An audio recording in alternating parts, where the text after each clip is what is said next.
Salut, moi c'est Alice, tu commences à me connaître. Ça fait 10 ans que j'accompagne des indépendants et des indépendantes dans le développement de leur activité et que je les aide à passer des caps que les personnes n'osent pas oser passer seules. Dans cette vidéo aujourd'hui, je vais te parler de ton client. Tu te poses certainement la question, est-ce que mon client va me faire confiance? Dans cette vidéo, on va démonter en premier cette question et la retourner dans le sens en quoi tes clients ne te feraient pas confiance. On va également parler de comment tu pourrais te démarquer par rapport à la concurrence. Troisième point, on parlera de confiance en soi. Et quatrième point, je t'expliquerai pourquoi il ne faut pas te comparer pour arrêter de se poser cette question. Alors, t'es prête? Ah, très très bonne question.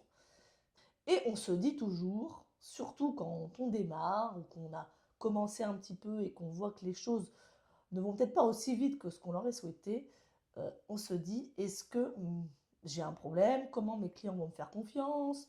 Pourquoi ils iraient me voir moi plutôt que quelqu'un d'autre? Alors on va retourner le truc. Pourquoi les clients ne te feraient pas confiance? Si déjà quand je te pose la question, tu as des doutes pour répondre, c'est plutôt bon signe. Pourquoi les clients te feraient pas confiance? Moi, je vois aucune raison.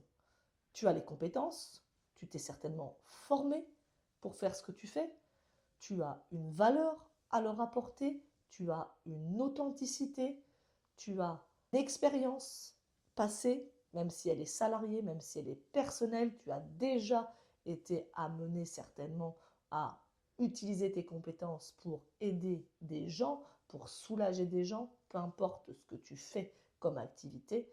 Donc sur ces 5 points-là, tu as déjà fait des choses. Donc pourquoi les clients ne te feraient pas confiance? Moi, je vois pas de raison.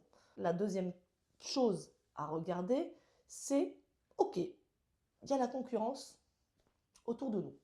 Il y a des concurrents, c'est la loi du marché. C'est ce qui fait aussi le challenge et qui te fera sortir de ta zone de confort et que tu donnes cette envie de toujours aller plus loin et te dépasser. Donc face à cette concurrence, comment tu peux te démarquer? Je te conseille une chose, c'est de plutôt essayer de rester sur une niche. Ça ne sert à rien pour te dire il faut absolument que je gagne de l'argent, d'aller sur tous les plans en même temps de ton métier. Imagine-moi, en tant que coach sportif, dans ma vie en parallèle, je vais faire du coaching collectif, je vais faire des cours privés, je vais faire des cours en entreprise, je vais faire des cours en salle de sport, je vais faire des cours en extérieur. Et si au passage, je fais peut-être, pourquoi pas, les enfants et les adultes et les ados, bref, je m'en sors plus, d'accord? À un moment donné, il faut que j'arrive à cibler ma valeur, ma proposition de valeur. Avec qui j'ai envie de travailler. Ensuite, qu'est-ce que moi, dans mes compétences, dans mon formation, dans mon passif, j'ai à apporter à mon client? Quelle valeur je vais lui apporter? Quelle transformation il va avoir avec moi? Qu'est-ce que je propose? Quelle est ma valeur? En quoi ce que je propose va transformer la vie de mes clients? Et puis, il y a toujours aussi une histoire de confiance. Tu as travaillé pour, tu as même fait des sacrifices pour arriver là où tu en es aujourd'hui et dans ton projet. Alors aujourd'hui, tu n'as rien à perdre de continuer et d'aller plus loin. Tu vas faire en sorte que tes clients te fassent confiance parce que tu vas être authentique dans ta communication, tu vas proposer quelque chose qui te différencie dans ta façon, dans ton produit en lui-même, tu vas être mieux que les autres, tu vas être plus forte que les autres, tu vas être plus efficace, tu vas être plus que tout le monde et jamais moins. Dernier point, ne pas se comparer. Ne te compare pas, ou en tout cas, compare-toi le moins possible.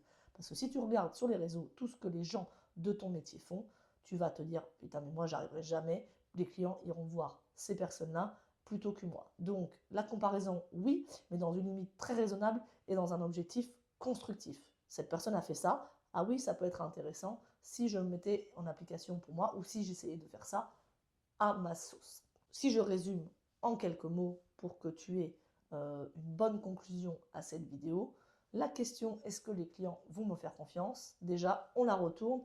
En quoi les clients ne te feraient pas confiance? Boum, direct. Ensuite, si tu travailles en amont, si tu poses des fondations solides, que tu es au clair dans ton projet, dans ton offre, dans ton entreprise et dans ta façon de présenter ce que tu es et ce que tu fais, les clients vont comprendre qu'ils peuvent te faire confiance.